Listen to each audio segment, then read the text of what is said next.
السلام علیکم ناظرین، آج ہم نے جس شخصیت کو اپنے اسٹوڈیو میں دعوت دی ہے جناب محمد عمیر صاحب، حافظ قرآن ہیں، فارغ التحصیل ہیں، ایک مدرسے سے، بہت ہی پڑھی لکھی شخصیت ہیں۔ تو ہم ان کے شکر گزار ہیں کہ انہوں نے ہمیں قیمتی وقت میں سے اپنا وقت دیا۔ تو ایک دو باتیں ان سے جو ہے نا وہ ضروری میں سمجھتا تھا وہ کرتے ہیں۔ سامعین، آپ نے ہمارے ساتھ رہنا ہے۔ آئیے ملتے ہیں جناب حافظ عمیر صاحب سے۔ السلام علیکم ورحمۃ اللہ۔ حافظ صاحب خیریت ہے جناب؟ ٹھیک ہے، الحمدللہ۔ خدا سلامت رکھے۔ شکر گزار ہوں تہہ دل سے کہ آپ نے قیمتی وقت میں سے ٹائم نکالا اور ہماری گزارش جو ہے نا وہ آپ نے قبول کی۔ تو حافظ صاحب، عرضی خدمت یہ ہے کہ آج کے حالات جو ہیں وہ آپ کے سامنے ہیں۔ آپ کو یہاں زحمت دینے کا مقصد جو تھا وہ یہ ہے کہ یہ جو مسلمان آپس میں ایک دوسرے سے لڑ رہے ہیں، جھگڑے کر رہے ہیں، اتحاد بین المسلمین کے تحت ہر طرف آگ ہی آگ ہے۔ ہم چاہتے ہیں کہ ہماری طرف سے بھی کوئی اچھا پیغام جانا چاہیے۔ تو اتحاد بین المسلمین کے تحت آپ اس میں کیا ارشاد فرمائیں گے؟ یہ ذرا سامعین کو اپنی رائے سے آپ مستفید فرمائیں۔ بسم اللہ الرحمن الرحیم۔ جی بہت شکریہ آپ کا آغا صاحب، آپ نے ہمیں اپنے پروگرام میں مدعو کیا۔ خدا سلامت رکھے آپ کو، بہت شکریہ۔ اور یہ آپ کی کاوش اور یہ جو آپ اس پروگرام کو ساتھ لے کے چل رہے ہیں، اس کی بہت ضرورت ہے، بہت زیادہ ضرورت ہے، کیونکہ اس ٹائم حالات اس طرح کے بنے ہوئے ہیں کہ ہر طرف نفسا نفسی کا دور ہے، اور معاملات اور حالات اس طرح کے بنے ہوئے ہیں کہ ہمارے نوجوان اور ہمارے جو ینگ جو ہمارے لڑکے ہیں یہ تفرقوں کے اندر بٹے ہوئے ہیں۔ جی ایسے بات تو یہ ایک بہت بڑی بات ہے اور آپ کی یہ بہت بڑی خدمت ہے کہ آپ اس اچھا حافظ صاحب، ماشاءاللہ آپ بہت اچھی، میں بات کاٹ رہا ہوں آپ کی معذرت کے ساتھ۔ اب یہ ارشاد فرمائیں، اس جو ہمارا موضوع ہے اتحاد کا، اس کے بارے میں چونکہ آپ حافظ قرآن ہیں، قرآن حفظ ہوگا یقیناً، اس کے بارے میں خداوند عالم کوئی قرآن مجید میں ہم سے مخاطب ہوا اور کچھ ارشاد فرمایا ہو، وہ بھی سامعین تک جو ہے؟ جی بالکل، قرآن پاک کی آیت ہے جس کا مفہوم ہے، اللہ رب العزت قرآن پاک کے اندر فرماتے ہیں کہ تم اللہ کی رسی کو مضبوطی سے پکڑے رکھو، سبحان اللہ، وَاعْتَصِمُوا بِحَبْلِ اللَّهِ جی بالکل، سبحان اللہ، صحیح، اور جو ہے تفرقوں میں نہ بٹو۔ تو اس کے آگے تو بات ہی ختم ہو جاتی ہے۔ سبحان اللہ، بالکل صحیح ہے۔ جب اللہ کا کلام ہے تو انسان کی بات کی کوئی اہمیت نہیں رہتی، انسان کی بات کی تو پھر کوئی اہمیت ہی نہیں ہے۔ تو ہمارے لیے قرآن پاک جو ہے وہ مشعل راہ ہے، قرآن پاک جو ہے وہ ہمارے لیے ہدایت ہے۔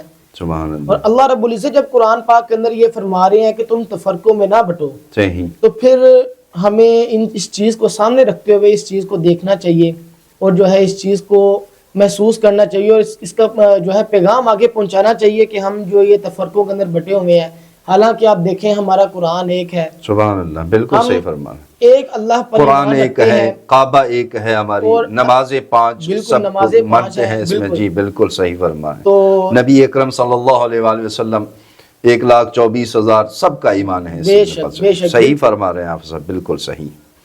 تو دوسری بات یہ ہے کہ حافظ صاحب دیکھیں، آپ نے بہت اچھی بات کی ہے کہ اگر ہم ایک بات تو یہ، اگر ہم ایک دوسرے کو برداشت کرنا شروع کر دیں نا جی، تو تمام مسائل یہ حل ہو سکتے ہیں۔ ہمارے اندر برداشت نہیں ہے، گالی گلوچ، فتوے تو آج آپ دیکھ لیں ہر تیسرا آدمی جو ہے مفتی بنا ہوا ہے، بالکل ٹھیک ہے نا جی، 500 میں آپ فتویٰ لے سکتے ہیں۔ کفر کے فتوے تو اب بالکل بازاروں مارکیٹوں میں بک رہے ہیں۔ تو یہ اگر فتوے بند ہو جائیں اور ہم ایک دوسرے کو برداشت کرنا شروع کر دیں، اگر آپ سے کوئی غلطی ہوئی ہے تو میں کہوں جی ٹھیک ہے عمیر صاحب سے غلطی ہوئی گئے، تو بعد میں آپ کو احساس ہوتا ہے نہیں جی میں نے اس سے زیادتی کی، اور یہ درس ہمیں نبی اکرم صلی اللہ علیہ وآلہ وسلم سے ملتا ہے۔ اس نبی اکرم صلی اللہ علیہ وآلہ وسلم، اپنے قرآن مجید کی آیت پڑھی، اب نبی اکرم کا کوئی ایسا کوئی آپ کے ذہن میں واقعہ یا وہ بھی ہمارے سامنے؟ جی بے شک آغا صاحب، دیکھیں اللہ کے نبی صلی اللہ علیہ وسلم کا طائف کا واقعہ ہمارے سامنے ہے۔ سبحان اللہ۔ طائف کے اندر آپ صلی اللہ علیہ وسلم کے اوپر طائف والوں نے کتنا ظلم کیا۔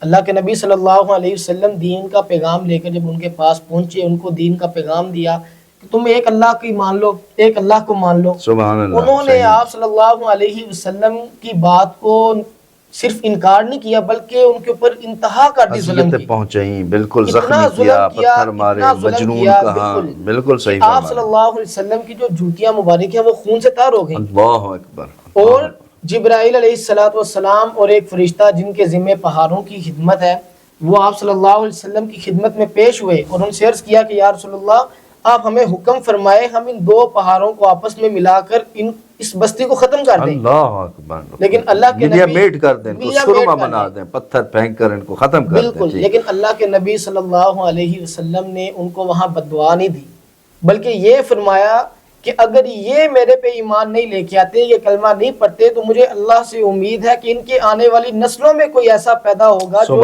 اس کلمے کو پڑھے گا اور اس کلمے کے جو ہے پرچم کو لے کر چلے گا. تو پھر آپ دیکھیں اسی طائف کی وادی میں سے محمد بن قاسم رحمۃ اللہ علیہ نکلے, سبحان اللہ, جنہوں نے ملتان تک جو ہے وہ اسلام کا پرچم لہرایا.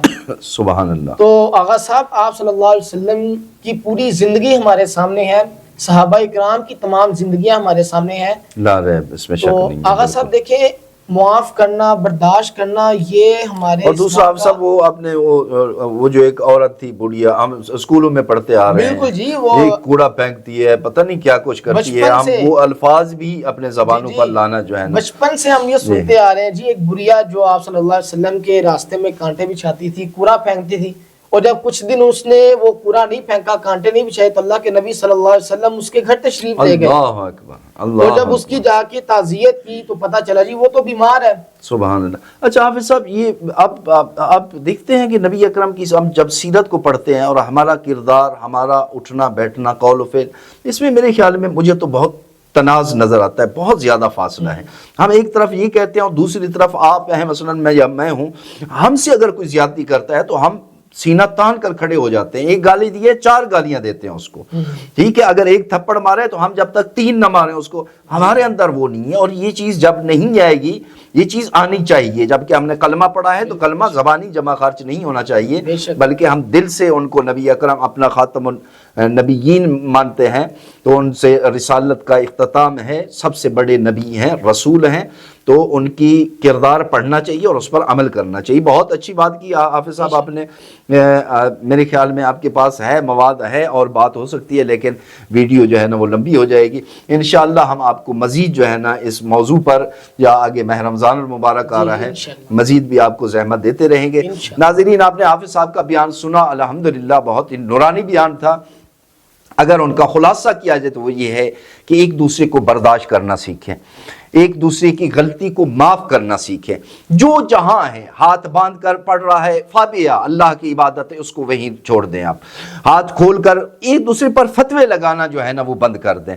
اور یہ ہے, امام خمینی نے ارشاد فرمایا کہ تم ہاتھ باندھنے اور کھولنے کے چکرے میں ہو, جبکہ یہود و نصارہ تمہارے ہاتھ کاٹنے کے. اور آج یہ ہو رہا ہے, آپ دیکھ لیں, یہود و نصارہ ہم مسلمانوں پر حکمرانی کر رہے ہیں, اپنی چیزیں وہ بیچتے ہیں اور ہم خوش ہو کر وہ چیزیں جو ہے نا وہ خریدتے ہیں. تو خدا را یہ نفرتیں ختم کرو, پیار محبت اور بہترین ایک انس بھری زندگی جو ہے نا وہ گزارنے کی میں کوشش کرنی چاہیے. تو دعا ہے حافظ صاحب, خداوند عالم ہم تمام مسلمانوں کو آپس میں اتحاد, اتفاق, پیار محبت میں رہنے کی توفیق عطا فرمائے. اور جو مسلمانوں کے دشمن ہیں, خداوند عالم ان کو اگر قابل ہدایت ہیں تو ہدایت فرمائے, اگر قابل ہدایت نہیں ہے تو ان کو نست و نابود فرمائے.